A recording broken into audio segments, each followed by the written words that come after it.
I've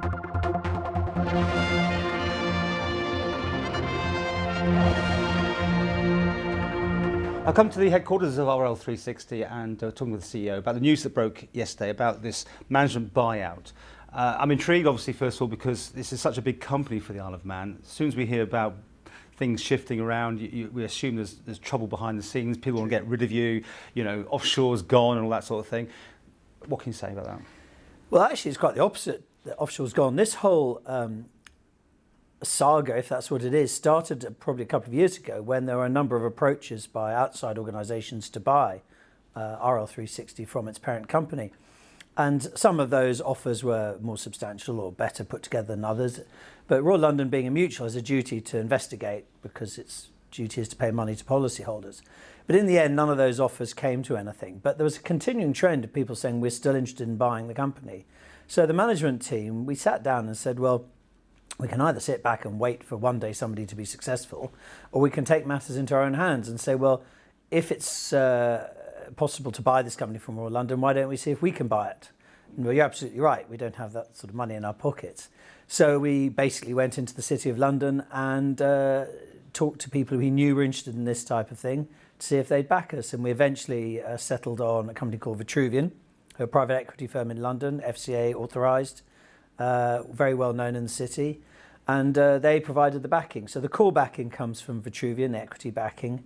The management are obviously committed, not just emotionally, but financially to make the whole deal work. But we also secured capital backing from Munich Re, a financial reinsurance agreement, which will help fund a new business program. The point of that being is we can continue to grow at our current, if not a greater pace than we have been doing. So there are no constraints on growing the business. That's crucial.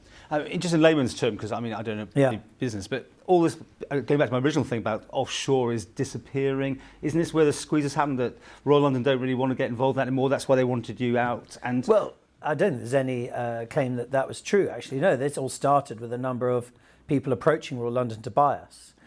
It's true that if you look at the new strategy of the group, as set forward by the new Group Chief Executive, Phil Loney, it's a very UK-centric strategy. But given they're a mutual, and they're now the largest mutual and the most substantial mutual, and they're very much focused of saying we want that mutuality to matter to people who need financial support in the United Kingdom, I think it's true that we are not a natural fit. So I have absolutely no problem with the group saying, well, in that environment, if people want to pay a good price for a very successful company, it's our duty to policyholders to listen.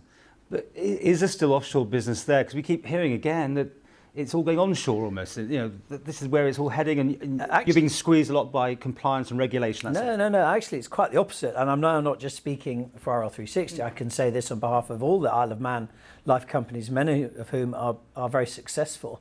The market did have a tough time in the United Kingdom, that's true. And post-2008, there was a bit of a hiatus, as you'd expect, but not just life companies suffered that issue, all sorts of institutions. Since then, however, the international side of the market has been growing quite substantially.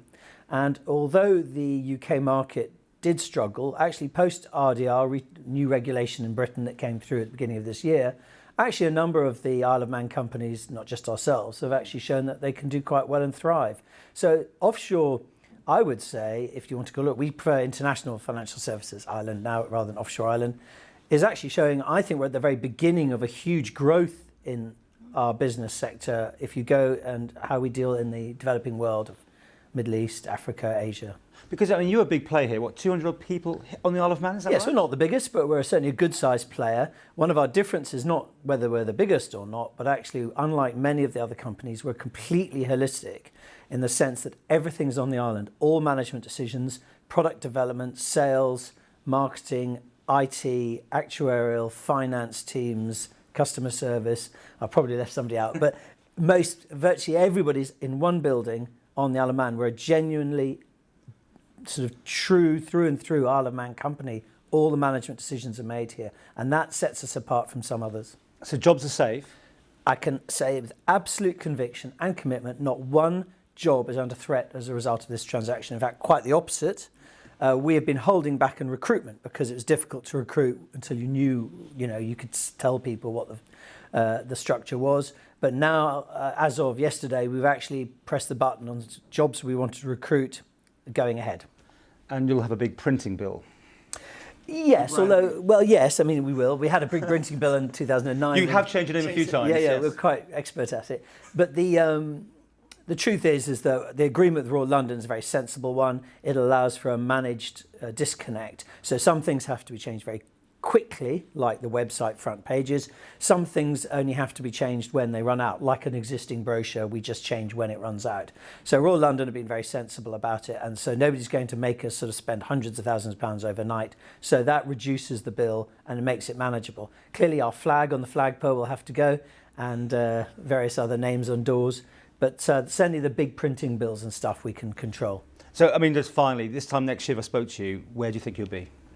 I think we'll be in at least one more Asian country with proper regulated representation. I think we will be exploring other countries. I think we will have continued our growth pattern, which is year on year 25%.